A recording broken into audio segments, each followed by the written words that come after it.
Let's now add some water. So I'm going to actually, yeah, I think what we'll do now is we'll do a little bit of lighting, because water, essentially, if you think about it, it's see-through and it reflects. So we can see right through it and we can reflect. So a lot of water comes from actually reflecting and interacting with an environment. So we really kind of need to put in an environment map so that we can see when we're making a water material, so we can see what's going on and what we're doing. So I'm going to split this workspace here and just kind of keep this reference smaller over here for now. And I'm going to change this to a 3D viewport.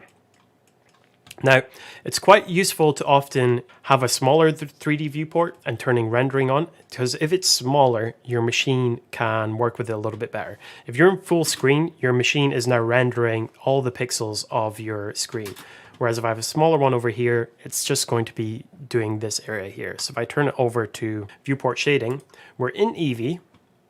So we're just getting Eevee right now. You can see we've just got a little lamp. But what we're going to do is load an environment map. Let us go to shading, I guess. We'll just go back to shading for now. Turn this over to viewport shading. And we're going to load in a HDRI, which is going to be an environment map. And again, Polyhaven is a fantastic resource for this. We're going to go to HDRIs. We're going to load in something that will work for our scene. I guess for now, we're going to keep it as daylight. Evening meadow, that sounds good. Let's go for this. Environment maps, sometimes a little bit higher is good. I don't really ever go over 4K unless I'm planning on doing hyper realistic. You can go crazy with them, and 29K is ridiculous. I'm really going to keep it as 4K because it's just going to be basic lighting and reflections. But you can see even 4K is 82 megabytes. If you're ridiculous and you want to do the 29K full version, you've got 3 gigabytes. So I'm going to keep it as 4K, download that. Now, to load that in as our environment map, we have to make a shader for it, but we have to change, so we're still in the shading space here, which is just the shader editor, but we need to change this from object to world. Now we're changing the shader for the world. And you can see right now, it's just a background color. It can be any background color we want, but a solid background color isn't really realistic. So we're going to delete that. And we're going to Shift A, search, environment texture. And we're going to open that image I just downloaded. And now we're going to pump that into the surface. So now we are getting the lighting of this environment map, which is super cool and super useful. Gives kind of a nice even look.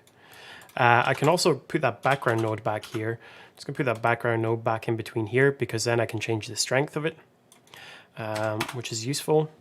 But I think, yeah, it's just kind of an ambient overall look, which is nice. It will work well for figuring out the water. So let's go back to layout. You can see now we've got this up here, which is good. Now, if you find the environment texture a little bit distracting while you're looking around this viewport, we can turn it off. We can go over to our rendering tab over here, go down to film and change this to transparent, which will turn off that environment map, which I will do for now. Actually, no, I'm just going to keep it on. It's up to you if you want it on or off. I'm just going to keep it on as a reference. And we're going to add water. Let us Shift A, add a cube. I'm going to move this cube up here.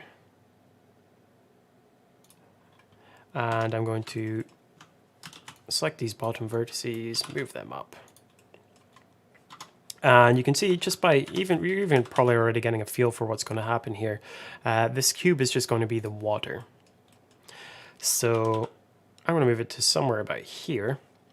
Press tab into edit mode, select everything, S to scale, and I'm going to scale it down a bit because I don't want it to be popping out the edges. I'm not going to scale normally because I'm losing the height that I had. So I'm going to press S, then Shift Z, which will lock the Z axis. And I'm going to take it into maybe something about here. Or in fact, let's just add a bevel modifier. I think that'll do for now. Add modifier, bevel. Just going to bevel the edges a tiny bit. Just so it's not completely straight. Right click, shade smooth. It should be for water. And I don't know, maybe something like this. So obviously this really doesn't make sense because you can't cut out water. So at this point, we're in the realms of stylized choices. So it's really whatever you want to do here.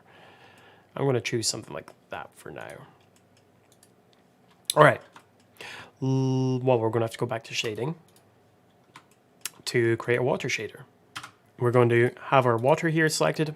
Oh, and at this point, I should really be naming things. So let's call that water. Let's call this ground.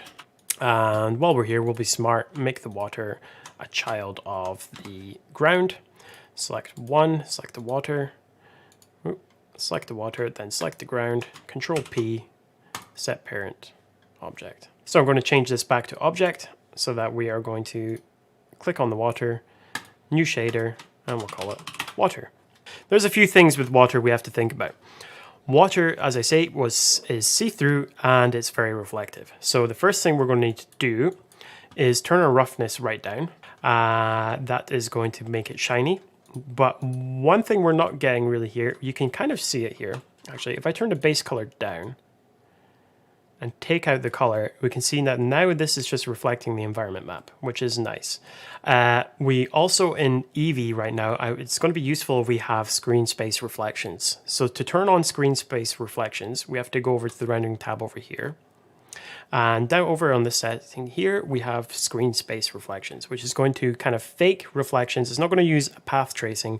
It's going to use smart game engine techniques to do quicker reflections based on what's going on the screen.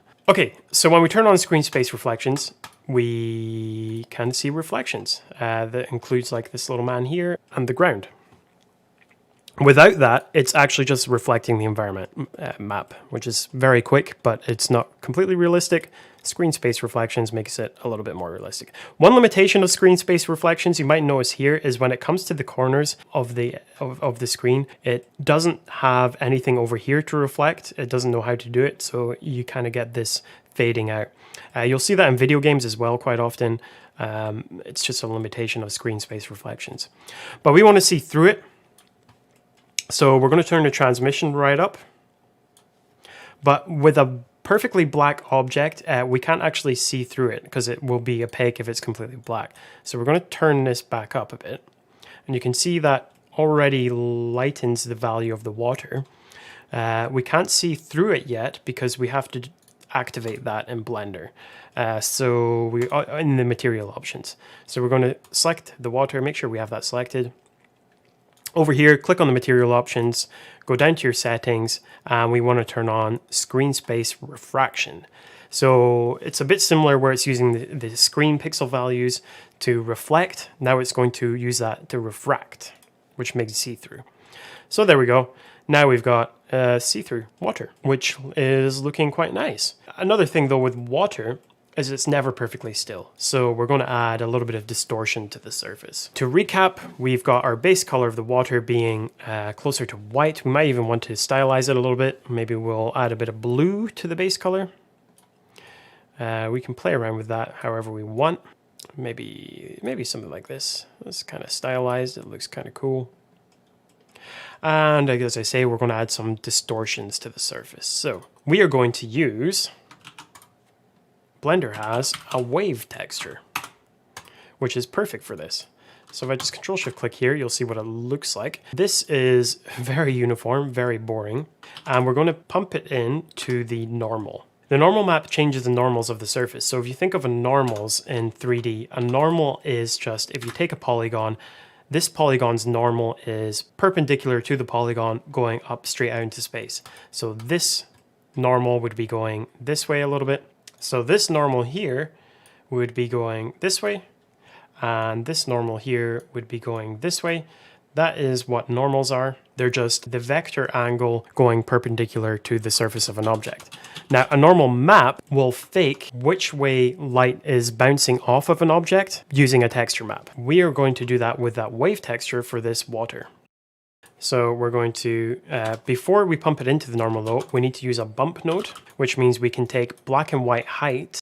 So we're going to say instead that where the white values are, this surface is higher, and where the black values are, the surface is lower. So that would mean that the normals here would be going more like that. The normals here would be going like that. The normals here would be going like that, and so on like that. It's going to bounce light. Well, no, it's not actually bouncing light because it's fake here, but it's going to display as though that's what's happening to light. That when light hits here, the normal would be going this way, so light would bounce off in a different direction.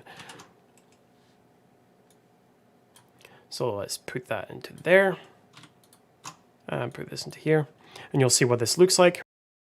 Now, it's rendering it as though light is bouncing off in different directions, which is cool. We want to rotate this. I want the waves to be coming this way as though the stream was coming out. So to change this, I'm just going to, again, make a mapping node, mapping nodes by selecting this wave texture, Control T, which is going to create these mapping nodes here. And I think I could just rotate one of the axes. Yeah, let's rotate this way. So minus 45, so that the waves are coming down this way. And yeah, you can animate, we are going to animate this later down, quite further ahead down the tutorial. We can animate this value, which gives us fake moving water. For now though, we have this. Let's distort it a little bit. So this is where I was saying this distortion comes in useful. And you can see already, this is looking quite nice. We're going far too extreme here. The strength is too much, as though this would be quite significant. We're going to turn down the strength quite a bit. I find it easier to start from nothing and just come up a little bit. So we're looking at the reflections here, and we're using that to just kind of judge how much distortion we want. So it really depends on what you're making. If you're making an ocean, it might be a little bit different to a pond like we're doing here. So I might just take it, it's just very subtle. I'm only at like 0.015 here on the strength, but it just subtly adds nice distortions to the surface. We could then even we can add detail here, which again breaks it up a little bit. Detail scale. You can play around. You can play around with these values all day.